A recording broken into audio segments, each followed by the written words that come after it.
Hello guys, we are back with a crackling of a series between Australia and West Indies, where Australia have taken a 1-0 lead in the Barbados Test, winning it by 159 runs. So on day one, they had won the toss and have decided to bat first.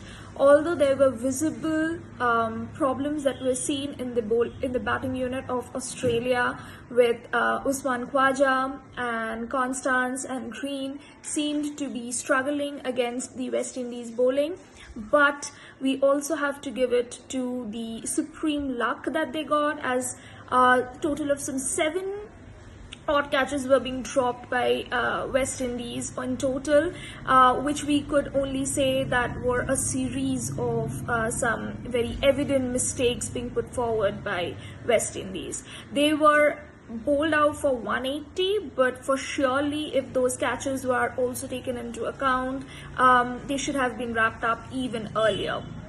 In this context, we also have to talk about the third umpiring and the need of having a specialist third umpire in such crucial games. There were some decisions, especially the Alex Carey one, where we all saw that how he grasped the ball, but it kind of went against West Indies.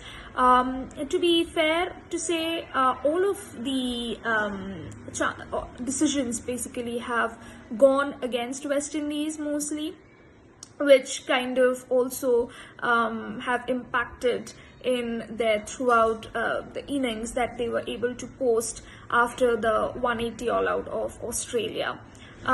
West Indies were never meant to bat that well. It was quite expected, but at least with those 4 to 5 of the third umpiring bad decisions that have gone against themselves, if that could have been ruled out, we could have at least seen maybe a good fight from them as well.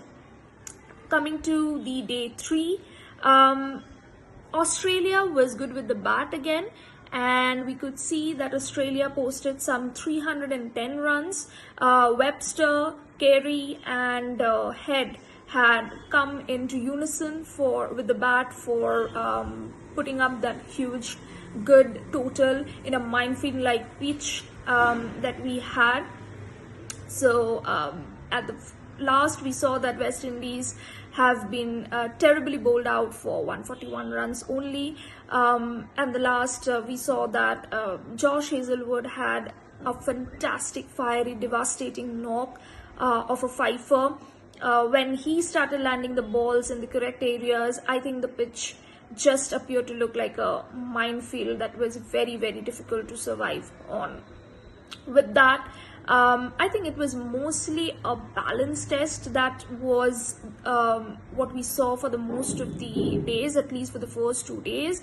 You have to give it to Australia for batting well on the second day, but also if we see the number of wickets that have fallen starting from day 1 to 3, I think it was somewhat 14 wickets on first day, some 11ish on the second, and 15 on the third probably. So you got to give Australia to that they made a good run and they thrived for the entire session and batted well for that 1.5 day, and that kind of sealed the deal for them. And you got to also feel for West Indies for the few bad decisions that went against them, but something that they will need to look into.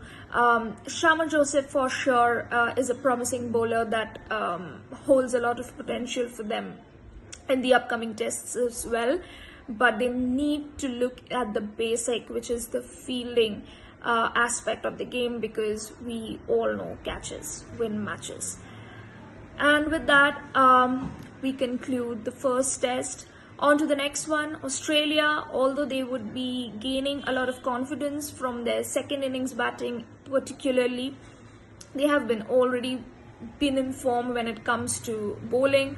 The Stark, Hazlewood and the Cummins duo along with Bew Webster have been doing good for them and have done good for them in this particular test as well.